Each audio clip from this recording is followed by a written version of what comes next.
What's up? It's Corey Goldwaves. I realize a lot of you follow me and don't really know who I am.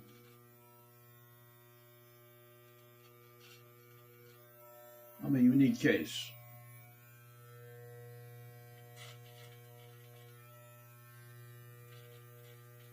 Born in Detroit, raised in Dearborn Heights. When I was raised, let me tell you, the community was all white. When I say all white, I mean all white. And when you go from foster homes to that, and just dealing with the trauma, it's an interesting case. Um, Neighborhood friends were nice enough. I didn't really know what racism was until I grew older, and I realized, oh, some of the stuff that happened to me was a little questionable. But yeah, had many experiences, good and bad. But my life is an interesting study if you're a social worker into psychology or just want to know what it's like in a culturally different family. Of course, I was the diversity earlier, but then, my adoptive family adopted a child from China and one from Russia, but the one from Russia is still technically white. So I grew up in an all white community, had neighborhood friends and stuff like that. You know, no girlfriends. But it was weird though, because it felt like my whole life. A lot of times, their parents, my neighborhood friends, were just kind of tolerating me. Now that I look back in hindsight, they weren't. Well, one guy was, but they weren't overly racist or they weren't culturally offensive. At least not trying to do that on purpose. But I was just a token black kid, kind of like an interesting novelty, if you will, in the community. But you can't really be that for most of your childhood because that will start to count as some trauma, basically. Because you need people to relate with. Everyone does. Uh, Culturally, religiously, spiritually, stuff like that. There's differences between white and black people, you know that. And just going through things in life, you need someone to talk to that a lot of times white people just won't understand because they haven't been through it.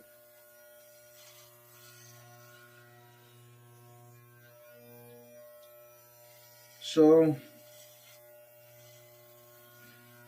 I grew older and started seeing my white neighborhood friends less.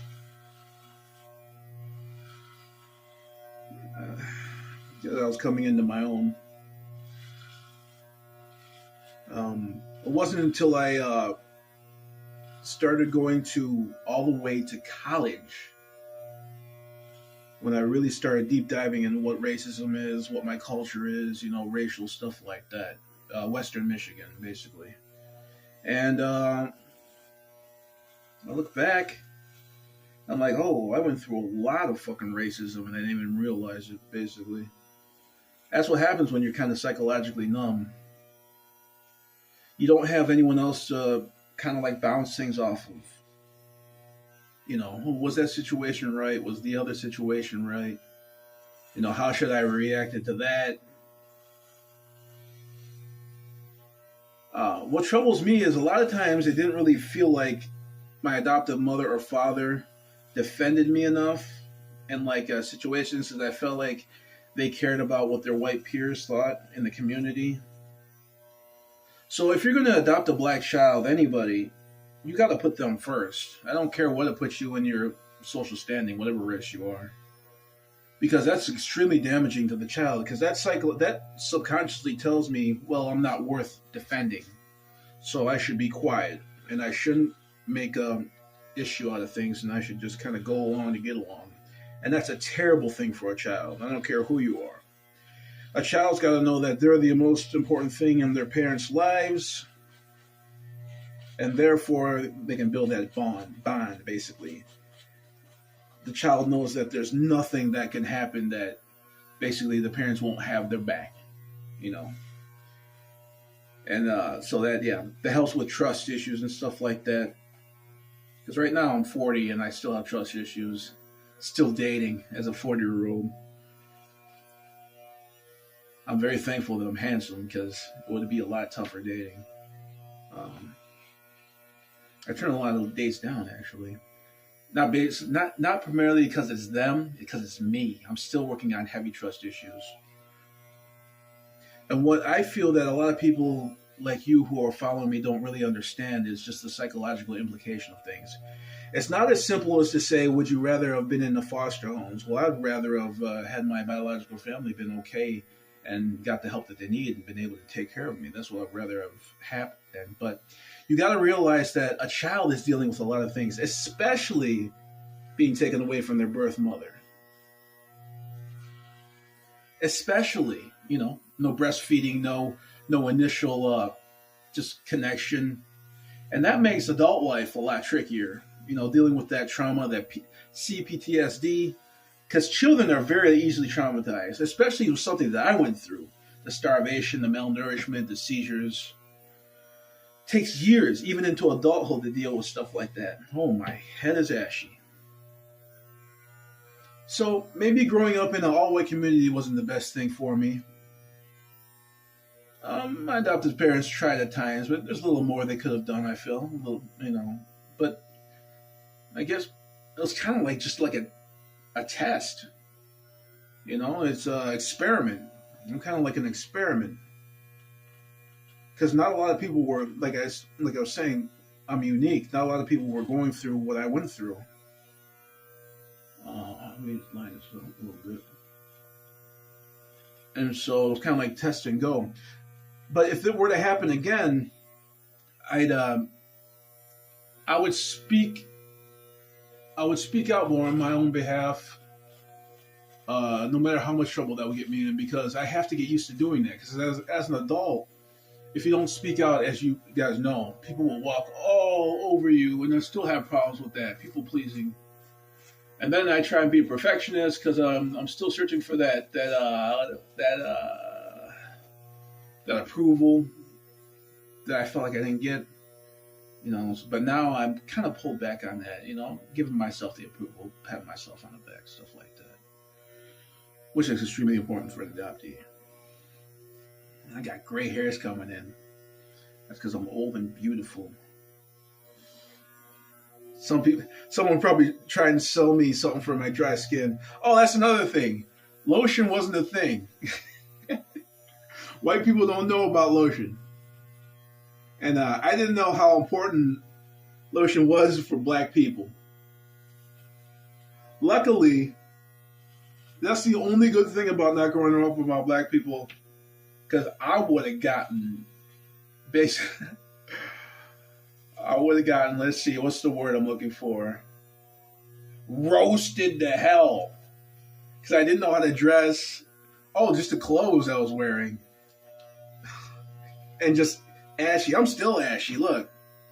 So yeah, I got to get used to just lotioning myself and just lotioning my beard and just certain things like that. Otherwise, I got good hygiene. But anyway, yeah. So just dealing with being just so different.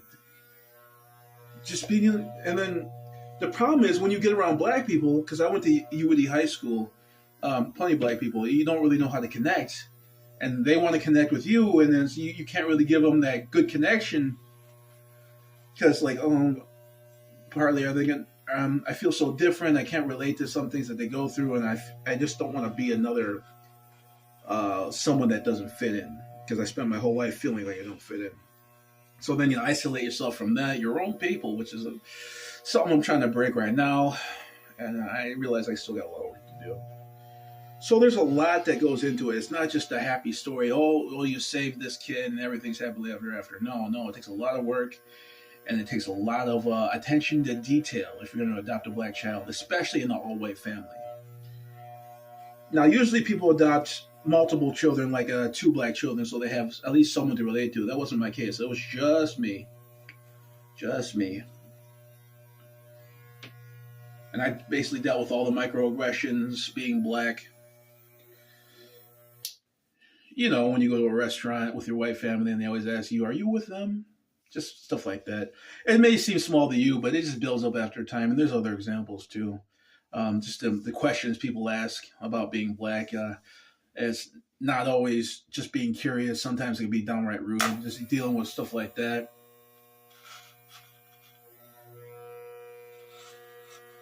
And there's a time I wanted to look white, so I texturized my hair, and the barber left the texturizer in for too long. That's why I have a bald spot right here. But no, I realize how important it is to be proud to be myself. I'm proud to be a black American, proud to be a black American, and that's extremely important. Doesn't matter who you were raised with. You have to love yourself. You have to look at yourself in the mirror and say, I love Corey. Because if you don't, no therapist, no matter how much you pay, can really do anything for you until you love yourself. Anyway, I'm just chatting. Oh, man. Take a little water. I got really dry skin. That's because I never really had a black woman in my life, man. Just kind of had to wing it on my own. Ooh. Usually I take another razor, like a beard razor, and I just kind of get all the stubble, which I'm going to do, but not on cam here. Yeah, but I just wanted to introduce myself, a real person, because I know I'll put a lot of music up there, and I'll let you see me and just hear my thoughts. Hey, I'm Corey Goldwaves. If you get a chance, just look me up on Spotify. I don't get a lot of followers, a lot of plays, but yeah, look up Corey Goldwaves on Spotify. I got stuff on SoundCloud, Reverb Nation, stuff like that. Please sign up to my Patreon because then I can get paid and get some groceries. I may have a job teaching group piano. I just had an interview today. I got a Zoom interview on Friday. But yeah, teaching group piano is awesome. Kids right now, but then it'll expand to adults, hopefully. So yeah, that's what I got going on. Anyway, yeah, good talking to you. Felt like I'd come in here and say hello. All right, yeah, everyone have a great day.